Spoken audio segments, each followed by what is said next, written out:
Buenos días, hoy es martes 16 de marzo del año 2021. Transmitimos desde Cuenca Patrimonio Cultural de la Humanidad. Hasta ahora estamos saludando y dando la más cordial bienvenida al doctor Bernardo Vega Crespo, médico de profesión, catedrático universitario e investigador. Doctor Vega, buenos días, gracias por aceptar la invitación. ¿Qué pasó en la provincia de La Suay? Los datos que llevan ustedes sobre el tema del COVID en la semana comprendida entre el 8 y 14 de marzo. Buenos días a la teleaudiencia y la audiencia del Observador. Muchas gracias por la invitación. Siempre es un placer estar en este medio y con tan directo entrevistador y periodista. En realidad lo que vamos haciendo es un seguimiento de los casos a lo largo de lo que va de la pandemia.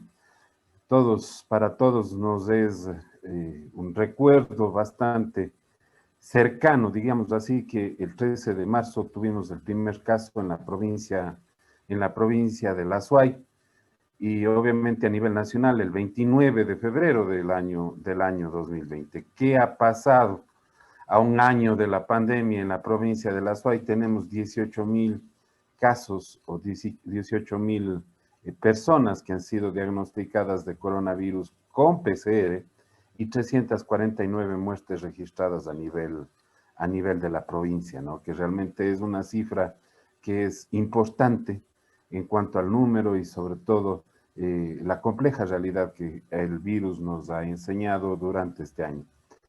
Durante las últimas semanas definitivamente tuvimos un rebrote, digámoslo así, un aumento del número de casos, principalmente vinculadas con el periodo de Año Nuevo y de Navidad para los meses de enero y febrero. Posteriormente al feriado de Carnaval y al feriado más que al feriado, a las aglomeraciones debidas a las elecciones, tuvimos un incremento de casos que su pico máximo, según los registros, según el número de casos registrados, fue 364, perdón, entre el 1 de marzo y el 7 de marzo, y hemos tenido una muy ligera reducción, prácticamente un 10% de relación a las 12% en relación a la semana anterior, entre el 8 al 14 de marzo, en 298 casos, es decir, una disminución ligera, pero ojo que obviamente todavía con este número de casos, digamos un número que de alguna manera ha demostrado ser crítico en la provincia de La Suay para la altísima demanda o para el aumento o el incremento de la demanda de camas hospitalarias, ha sido alrededor de 300, es decir, cuando el número de casos en la provincia se incrementa o sube sobre los 300 por semana, da cuenta obviamente de una aceleración en la pandemia o en el número de infectados, y obviamente eso tiende a saturar el sistema de salud Las y tiende UCI, doctor obviamente a Vega, aumentar la demanda. las UCI están al límite. Efectivamente hemos escuchado varios y hemos tenido la posibilidad de ver algunos reportes tanto de la Seguridad Social como del Ministerio de Salud Pública, y obviamente existen una altísima demanda de unidades de terapia intensiva y obviamente relacionado con el aumento de casos. Y lo que se ve también es que prácticamente 2 semanas a 3 semanas después de estos picos o de incrementos, se registran incrementos también de la mortalidad. Recordemos que personas que llegan a terapia intensiva o que llegan a estas unidades, a las UCI, unidades de cuidados intensivos, tienen una permanencia bastante larga, inclusive que en promedio superan los 15 días, y obviamente el desenlace que se vayan a dar con estas personas, que obviamente entrar a terapia intensiva significa que tienen un cuadro altísimamente complicado, y la mortalidad se presenta después, ¿no? La mortalidad se incrementó a 13 casos por semana. Prácticamente en la provincia teníamos 2 muertes diarias la semana anterior en promedio, ventajosamente ha ido bajando el número de muertes y en esta última semana se han presentado 5 muertes, es decir, una muerte cada 48 horas en promedio. Y hemos tenido que lamentar inclusive situaciones bastante tristes, ¿no? Como ninguna muerte es obviamente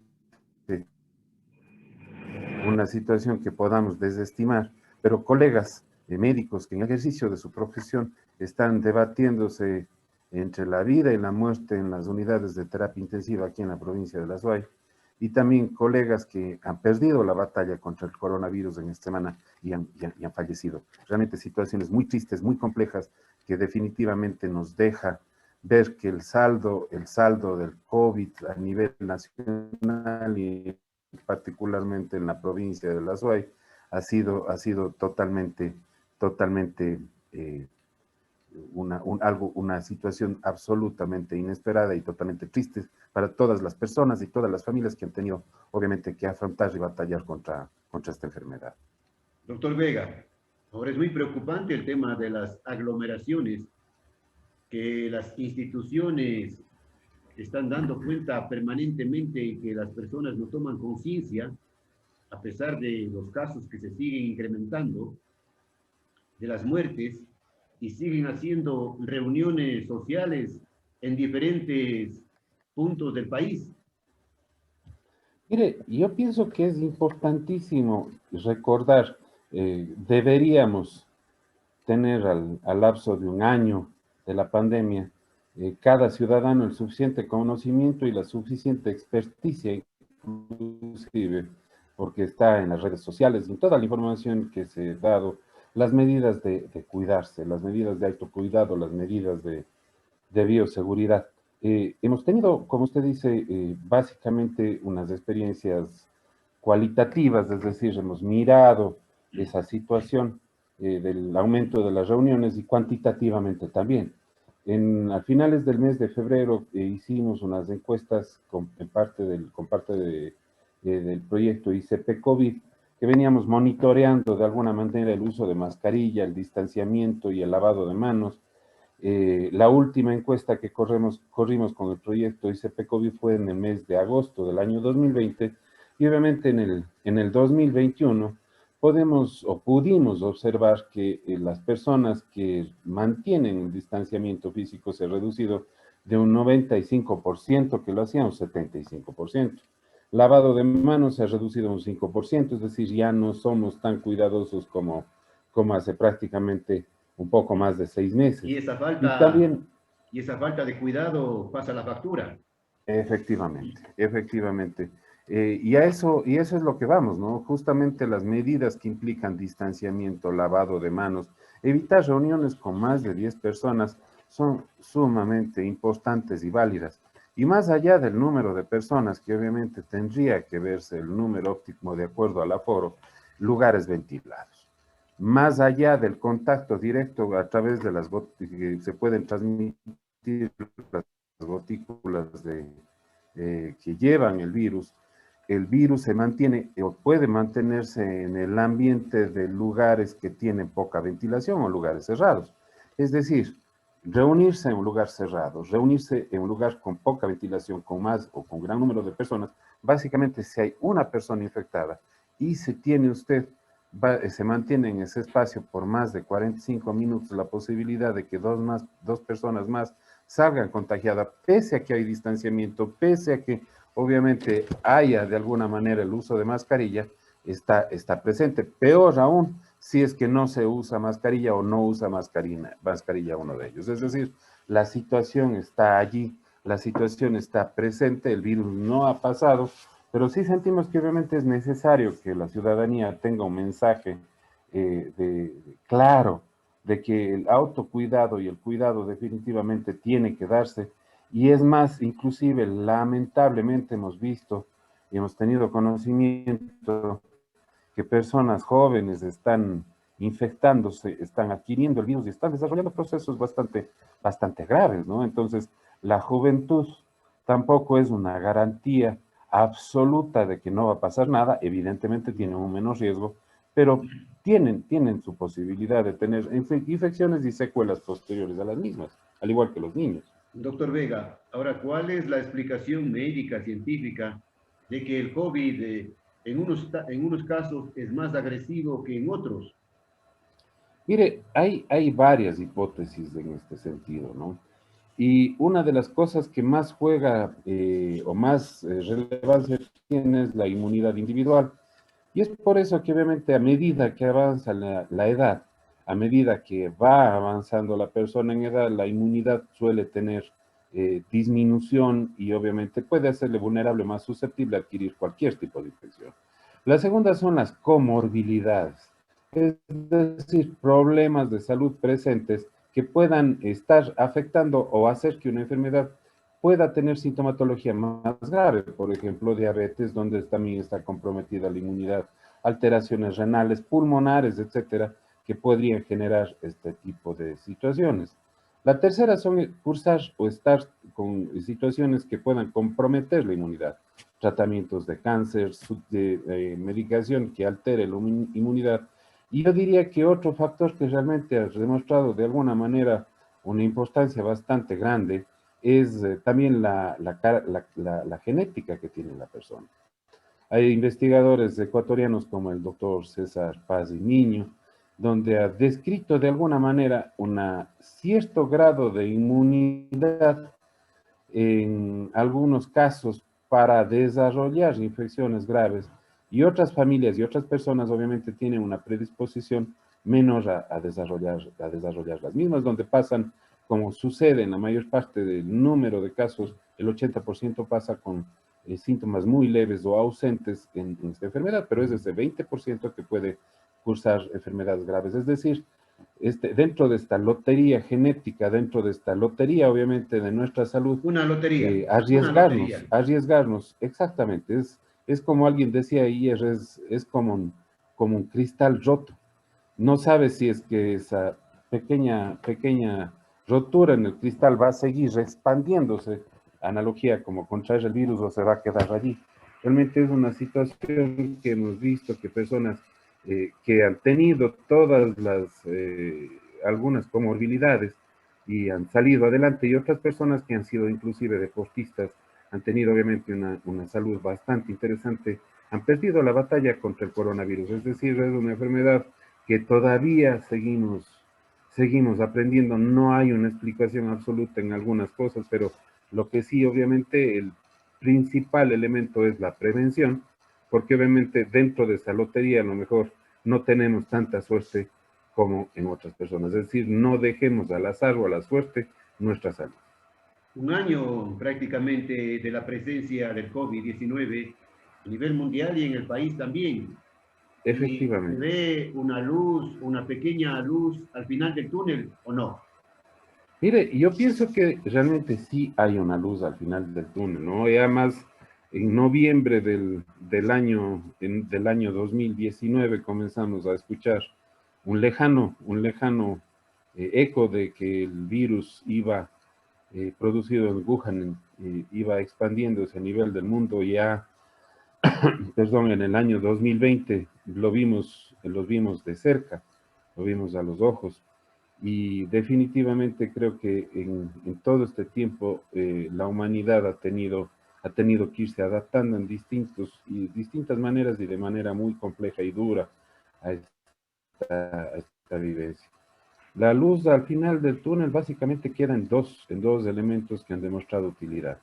Fíjese que usted que en Wuhan, justamente donde comenzó la pandemia, antes del advenimiento de la vacuna, antes de la aplicación de la vacuna, ya se retornó a la normalidad, obviamente por la aplicación muy estricta de las medidas de bioseguridad que tanto estamos conversando y que tanto han decaído en nuestra provincia. Y la segunda es la vacunación. Países donde se ha avanzado rápidamente con la vacunación, por ejemplo, como Israel, por ejemplo, como los propios Emiratos Árabes, que ojo va de la mano con la capacidad económica de los países, donde la población ha sido vacunada en más del 90-95%, la mortalidad y la hospitalización por casos de COVID se ha reducido en igual porcentaje, en Pero, 95%. pero y en el caso de Chile, ¿cuál es la explicación?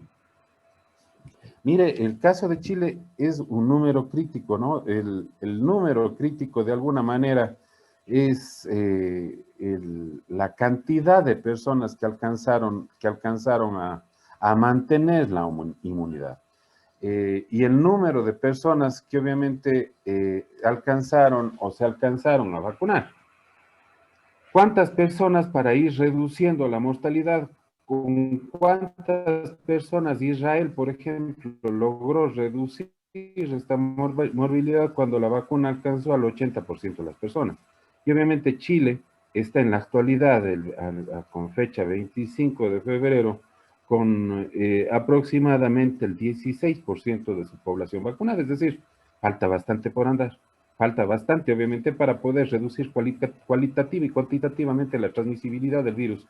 Un 16% de la población no es, si bien el tiempo en el que lo han hecho es lo admirable y lo importantísimo que ha tenido Chile, pero el número de personas que han recibido la inmunidad todavía es insuficiente, o la vacuna en este momento es insuficiente para producir un efecto en salud pública, ¿no? Doctor Vega. Y entiendo que obviamente a medida que avance la vacunación irá mejorando. Doctor Vega, regresando a nuestro país, el gobierno anunció la apertura de la plataforma para que las personas puedan entregar sus datos y poder vacunarse pronto, pero sin embargo la plataforma, la página no funciona. Sí, yo le vería más allá de la plataforma, que evidentemente genera un estrés para todas las personas que estamos buscando que nuestros adultos mayores y que nuestros padres y nuestros abuelos ingresen en este grupo para proteger y para precautelar su vida, genera evidentemente un estrés. Pero yo le vería inclusive más allá de esto, ¿no? Han llegado aproximadamente, me parece, 6 lotes de vacunas al Ecuador.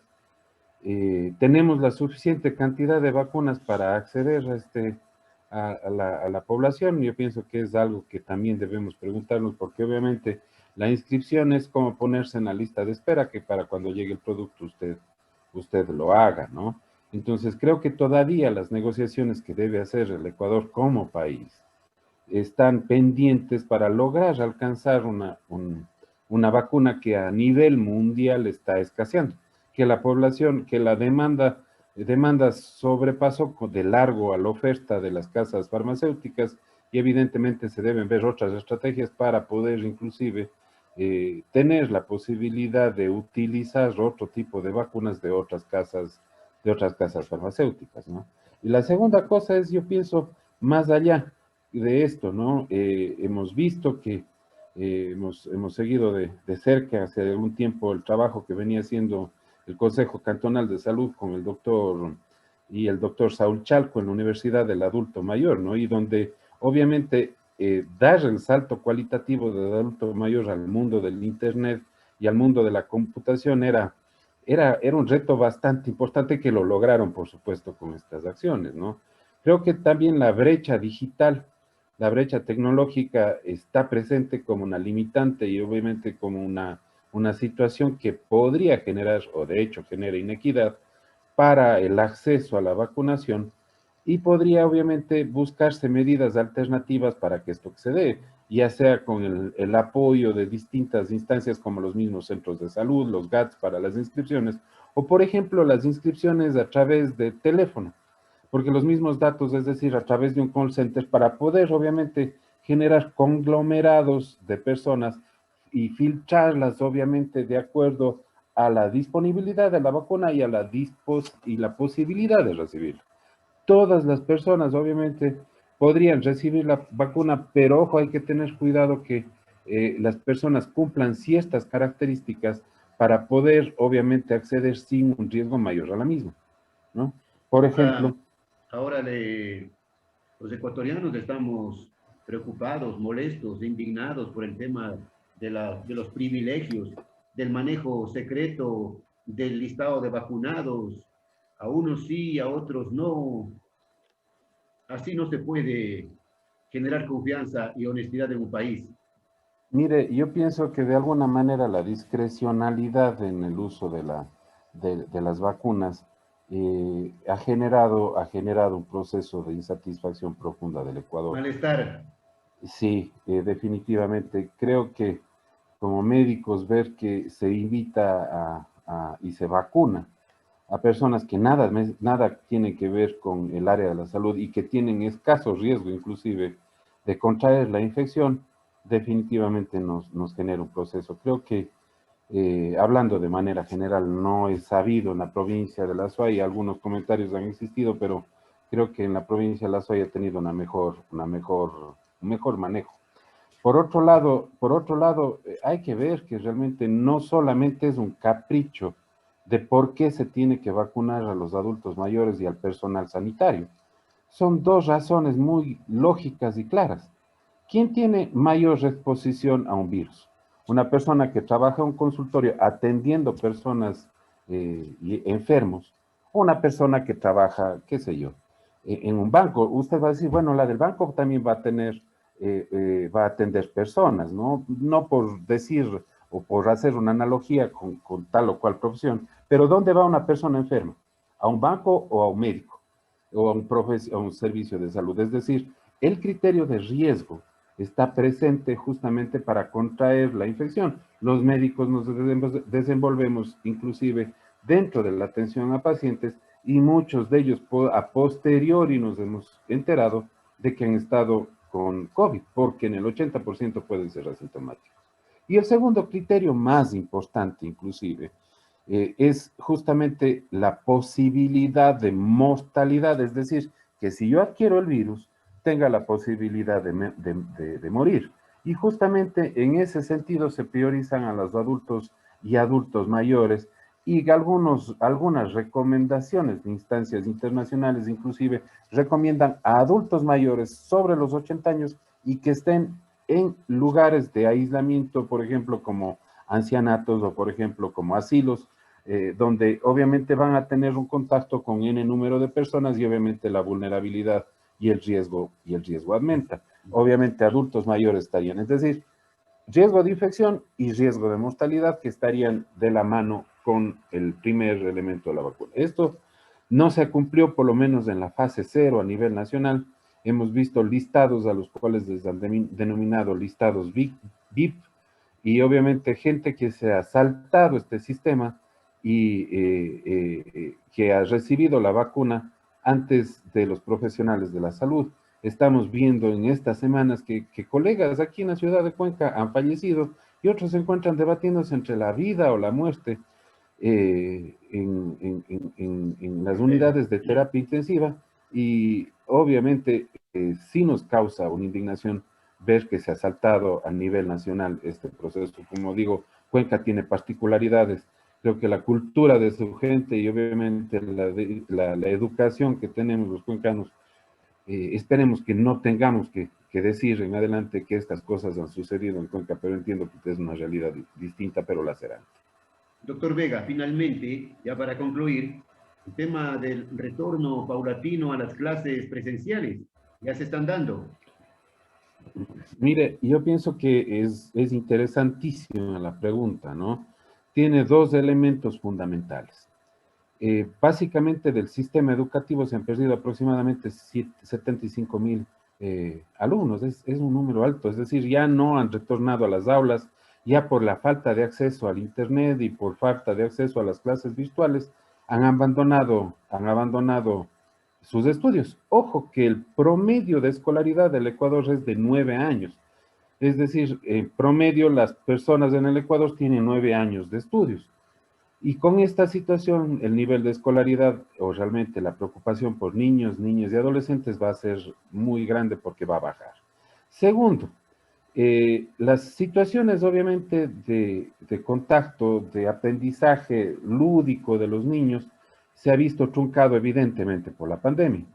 Y yo pienso que hay que valorar las posibilidades del retorno a clase, inclusive por la violencia intrafamiliar que pueden de alguna manera estar sufriendo los niños hasta dentro de algunos hogares, obviamente, al estar en la mayor tiempo dentro de su hogar, que es lo que se ha reportado. ¿Qué tomar en cuenta? Primero, no puede regresar el número exacto de estudiantes a clases. El aforo de las aulas debe tener un límite máximo al 50%. Las aulas deben tener un recambio de aire bastante importante. No pueden desarrollarse clases más allá de los 45 minutos. Todos deben usar mascarilla, todos deben tener un distanciamiento de 2 metros y obviamente también tomar en cuenta el lado de los maestros, ¿no? Los maestros, por supuesto, deberían recibir, o aquellos que tengan situaciones de vulnerabilidad o tengan familiares a su cuidado con situaciones de vulnerabilidad, deberían ser considerados como casos especiales. Deberían, obviamente, para este retorno escolar, tener la posibilidad de recibir la inmunización, la vacuna, Claro. para poder regresar y definitivamente ir haciendo una detección continua y permanente de casos en las comunidades donde se vayan aperturando estas aulas. Por ejemplo, familias que se detecten casos positivos deberían obviamente parar o evitar que sus hijos que potencialmente pudiesen tener la infección acudan a clases, un proceso de seguimiento de educación permanente y continuo que creo que debería constar en el plan del Ministerio de Educación para este retorno a clases. Bien, gracias al doctor Bernardo Vega Crespo.